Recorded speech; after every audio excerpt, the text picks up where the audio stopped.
ndakuramukije wowe udahema kubana natwe amakuru n'ibiganiro bya minsi yose tudahema gushikiriza kuri ndebesha kuri ya nayo yacu ya Isange TV. Kuri Isange TV niho tubashikiriza amakuru atandukanye avanye n'ibisata bitandukanye, igisata cya politiki, igisata cy'indero, uburimyi, amagara y'abantu ndetse n'ahandi hose amakuru maze akabashikira kugera. Ni mu nyuma rero yo kuba twamaze gukora amatohoza yimbitse bivanye n'amasoko yacu yizewe.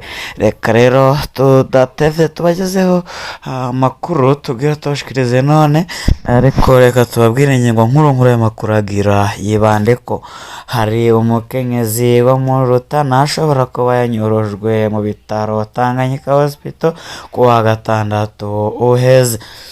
Naho mu yandi makuru, Gitega umubyeyi w'abana batatu yatowe yimanitse hikekwa ubwicanyi bwihishijwemwo ukwiyahura. Naho ayandi makuru nanone tubafitiye impari zijanye n'ibagiro ry'inyama rya Muyogo, ababaga ibitungwa bariyamiriza amabi ahakorwa. Rero aya makuru tubagejeje kuri izi mfunyapfunya ndetse n'ayandi tutabashe kubagezaho muri zo niyo tugiye kubashikiriza ku buryo bw'idonido. Rero reka tudatevye tubagezeho ano makuru ku buryo bw'idonido. Nakiranye umubabaro urupfu rwa Michel Ndayisenga yarayagandaguwe Juba muri Sudani y'ubumanuko. Hari umurundi yaraye yiciwe muri Sudani y'ubumanuko, yari amaze umwaka umwe muri ico gihugu, aho yanyonga ipikipiki yuguruza abana. Ejo rero minsi iheze Michel Ndayisenga yarashwe amasase atari make, ahava acikana hageze kwa muganga. Mwirondoro umuhisi yitwa Michel Ndayisenga, avuka mu mutumba Kedasha, agacimbiri Nyakeru, zone Rwisabi muri ya komine Mutaho yahahora ubu ni komine Bugendana. Muri 2017 Michel yarimutse aja kuba muri quartier Kigwati yo mu mugwa mukuru wa Mutaho. Michel Ndayisenga yari yubatse ugwiwe, asize abana babiri bakiri bato, ashengeye ku myaka 35 y'amavuko. Muri aho mu gisagara ca Mutaho Michel yakorera ibikorwa bikomeye bijanye no kubaza. Yari yaguze ivyuma bizimvye bimufasha uwo mwuga. Yarakora ibikoresho vya kijambere nk'ububati, ibitanda, etagere n'ibindi. Muri 2024 ku munsi mukuru w'abakozi, Michel yarahawe na komine Mutaho agashimwe k'umukozi w'akarorero, ariko yahavuye agira ivyago bikomeye. Muri 2025 ivyuma vyiwe vyarahiye biratokombera bivuye ku muyaga nkuba wa Regideso. Nk'uko vyama nta nshumbusho yahawe. Abamwegereye bavuga ko ico gihe yahatswe kwiyahura, abonye ivyo yaruhiye icuya vyose birangiye, niho yomoka aja kurondera ubuzima mu mahanga. Michel Ndayisenga yari amaze umwaka akorera umwuga Juba muri Sudani y'ubumanuko, umwuga wo kunguruza abantu ku ipikipiki, ariko abanyamahanga basanzwe batorohewe muri ico gihugu abatari bake baricwa. Rero minsi iheze hari ku mugoroba, Michel Ndayisenga yararashwe amasasu mu mutwe, ipikipiki yiwe yaribwe. Michel yaranyarukanywe kwa muganga, ariko ahageze yaciye asandaba. ndahojeje umuryango umuhisi Michel Ndayisenga kandi turifatanije n'abarundi baba muri Sudani y'ubumanuko muri kino gihe c'umubabaro. Yani makuru, hari umukenyezi wo mu Rutana ashobora kuba yanyorojwe ku bitaro Tanganyika Hospital ku wa gatandatu uheze. Hari ubutumwa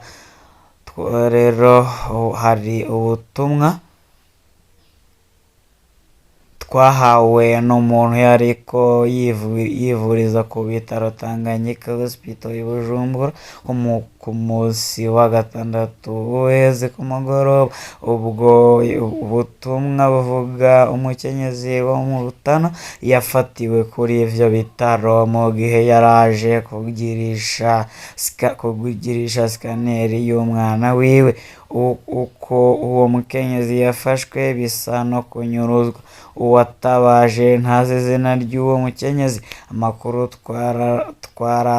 twararanye avuga ko uyu mukenyezi akorera ku kigo ca Sos Village d'Enfants muri Rutana, yoba yitwa Signorine Nshimirimana. Nta vyinshi turamenya kuri we. Ubutumwa rero butabariza uyu mukenyezi mugenzi wongira ntabarize sindamuzi kuko wawunkuye impande atavyinshi turavugana. Jewe nari naje kwivuza ku bitaro Tanganyika Hospital i Bujumbura. Hari umukenyezi ava mu Rutana twahahuriye yaraje gucisha umwana wiwe muri scanner kuri ivyo bitaro. Yari afise ordonnance yandikiwe n'umupediatre wo muri Kira Hospital. Yarondera cane kumenya igiciro ca scanner cerebrale bamwandikiye. Mu gihe yari ashitse aho abariza ico giciro bakiriko baramwakiye, niho haca hava umugore yambaye neza cane w'inzobe munini cane, mbona amukoze ku bitugu. Uwo Murundi ahindukira kuraba uwo mukozeko, wa wundi numva amubajije ngo wewe hano urahamenyereye kuhivuriza? Aho yemera nk'uwumuganiriza amusohokana hanze. Ivyo bintu vyanteye amakenga nca ndamukurikira kuraba ivyarivyo. Sinashoboye kumva ivyo abo bakenyezi bagiye baravugana. Nabonye babandanya nk'abaja ku mabisi afashe irya gasekebuye. Imbere y'iyo bagenda bagana hari haparitse imodoka zibiri. Imwe ku ruhande rwo hepfo yari voiture Toyota Probox, iyindi ku ruhande rwa ruguru yari kamyonete double cabine. Bashikiriye ya Probox, uwo madame w'inzobe munini yabaye nk'uwuguruye umuryango kote droit. Akiwugurura mbona umuntu w'umugabo nawe asohokeye kote gauche. Mugabo aca aguma yunamye nk'uwikinze nkaho womengo ariko afunga imigozi y'ikirato. Icatangaje nabonye wa mugore munini w'inzobe aba nk'uwereka yaraje kuvuza umwana. Ikintu atora muri iyo Probox magingo wa mumama agiye kunama mu modoka. Wa mugabo yari hirya yavumbitse n'ingoga na ningoga aba akubitiye ko wa muryango wo hirya azunguruka. Imodoka yiruka aca asunurira wa mudame indani. Imodoka iba irirukanse ku muvuduko udasanzwe, nca mbona wa mugore munini w'inzobe nawe yuriye muri ya double cabine nayo ica iriruka. Sinashoboye gufata amasanamu, ariko hari uwundi yari hirya yanje yariko arakamera akoresheje Android. Ico nabonye nuko uwo mupfasoni yoba yanyurujwe. Rero mwobaza ko ata muryango aha mu bisagara ca Bujumbura hoba waraye uzimije uwabo, canke nkaho yoba yarashikiye mu kuvuza umwana. Hagize ababona iyi nkuru rero bumviye inkuru, kumbure ngira hari abamumenye kunsumvya, ugasanga baratanze umwidondoro wiwe. Hari ubutumwa twatanze kuri stati ya Facebook rero ku munsi w'Imana uheze, tubaza ko muri Source Village d'Enfants Rutana batawomenya umukenyezi yoba yafatiwe ku bitaro Tanganyika Hospital.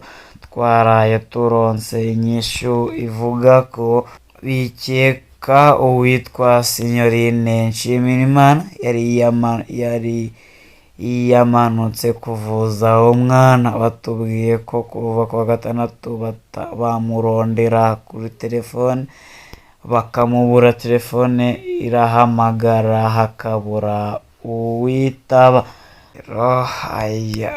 Ho mu yandi makuru, umuvyeyi w'abana batatu yatowe yimanitse hikeka ubwicanyi bwihishemwo ukwiyahura. Gitega hari umukenyezi yatowe ikiziga mu buryo bubabaje ku mutumba wa Gasagara muri komine n'intara ya Gitega hagati mu Burundi. Kubw'umwe mu babibonye, ikiziga ca Mariya Cishaya w'imyaka 40 y'amavuko, akaba n'umuvyeyi w'abana batatu, casanzwe kimanitse mu giti hakoreshejwe umugozi kuri uw'Imana wa 19 Ndamukiza 2026. Ubwa mbere vyaboneka ko umengo umukenyezi yari yahuye, ariko rero kubw'iryo soko we yishwe yoba yaranizwe inyuma yo kumumanika, bigatuma hikekwa ko yoba yarishwe hakoreshejwe rero bakabesha ko yiyahuye. Ayo makuru aremezwa n'umukuru w'umutumba wa Gasagara Jean Berikimasi Banyiyeza, ko amenyesha ko amatohoza ya mbere yerekana ko intandaro ishobora kuba ari amatati yo mu muryango. Ubw'iyo ndongozi nyene, uwo muhisi yatowe uwo munsi nyene. Rero inyuma yaho amabi mu gipolisi ihashikiye kugira ibone ivyabaye. Arongera akavuga ko abantu 7 bakekwa, benshi muri abo bakaba ari abo mu muryango w'uwo mukenyezi, bafashe kuri uyu wa mbere igenekerezo rya 20 Ndamukiza 2026, baca bajanwa gupfungirwa mu gasho k'igipolisi ca Makebuko ku mvo z'amatohoza. Abo bapfunzwe ni Emmanuel Bigirimana, Regis Singirankabo, Pascal Mvuyishanga, Nicolas Bavugamenshi, Philippe na Febroni. Ibi bibaye mu gihe mu ntara ya Gitega hamaze kwibonekeza ukwiyongera kw'ibikorwa vy'ubugizi bwa nabi, nk'uko bivugwa na Gitega, ishirahamwe rihanira agateka kazina muntu rikorera mu buhungiro kuva mu ngorane zo muri 2015. Aka karere kenshi kaza mu turere dukorwa mu bwicanyi bwinshi mu gihugu. Mu cegeranyo caryo rero twagiye tubashikiriza uko bigiye vyifashe. aya rero niyo makuru twari tubafisiye, none dushimira ko udahema kubana natwe amakuru n'ibiganiro bya minsi yose tudahema gushikiriza kuri ndebesha kure ya nyina yacu ya Isange TV. Kuri Isange TV niho tubashikiriza amakuru atandukanye avanye n'ibisata bitandukanye, igisata cya politiki, igisata cy'indero, uburimyi, amagara y'abantu ndetse n'ahandi hose, maze tukabashikiriza amakuru ameze neza. Turabashimiye, mukomeze kugira amahoro y'Imana.